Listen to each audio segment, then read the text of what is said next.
5 ईस्वी तक बिहार बीमारू राज्य था और हमारे नीतीश जी के नेतृत्व में और वित्त मंत्री सुशील मोदी जी और तारकिशोर प्रसाद जी के नेतृत्व में यह बीमारू राज्य से विकासशील और विकसित राज्य बनने की श्रेणी में आगे बढ़ा है।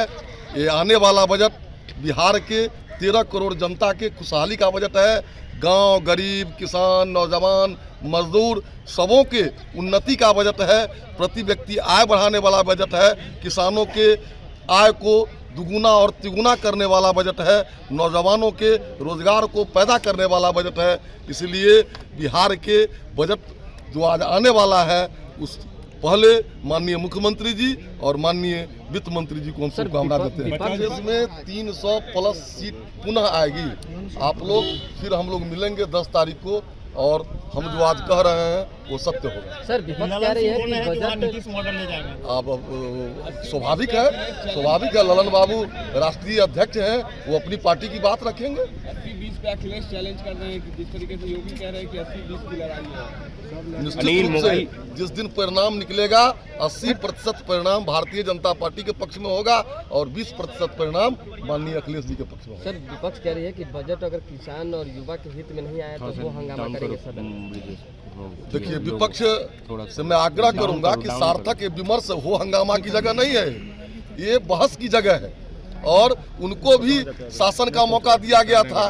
बीमारू राज्य से बिहार नहीं निकल पाया और आज विकसित राज्य और विकासशील राज्य की श्रेणी में बिहार आ गया है माननीय नीतीश जी और माननीय तारकिशोर जी के प्रयास के कारण।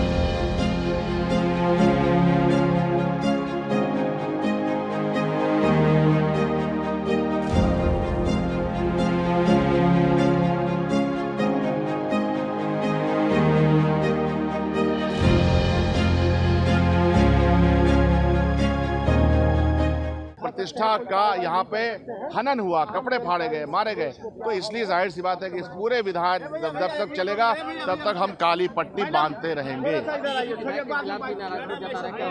भारतीय जनता पार्टी अपने वैचारिक तौर पर वो नफरती माहौल फैलाती है। उसी नफरती माहौल को फैलाने वाला एक व्यक्ति विधानसभा का मेंबर है।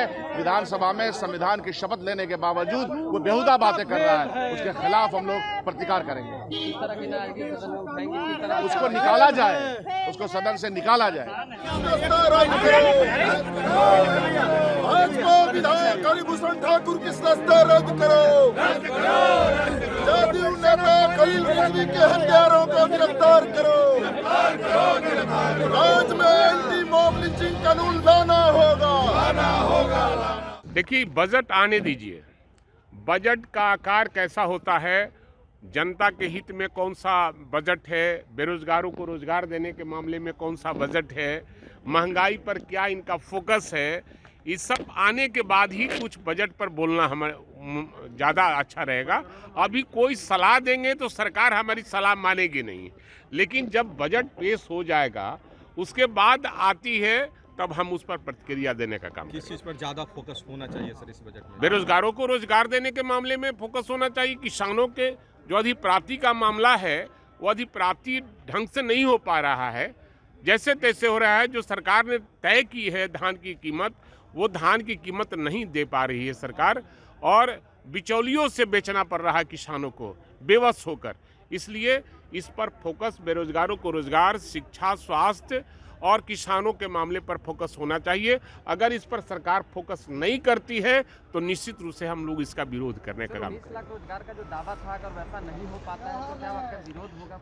निश्चित रूप से सरकार तो पिछले चुनाव में अपना घोषणा की थी कि 19 लाख बेरोजगारों को रोजगार देंगे, लेकिन क्या 1 साल से 1.25 साल हो गए, 1.5 साल होने जा रहे हैं और अभी तक एक भी रोजगार नहीं मिल पाया है। तो बेरोजगारों का अगर रोजगार का सृजन नहीं करती है, सरकार नहीं देती है, तो निश्चित रूप से जोरदार ढंग से विपक्ष आदरणीय तेजस्वी यादव के नेतृत्व में हम लोग करने का काम करेंगे।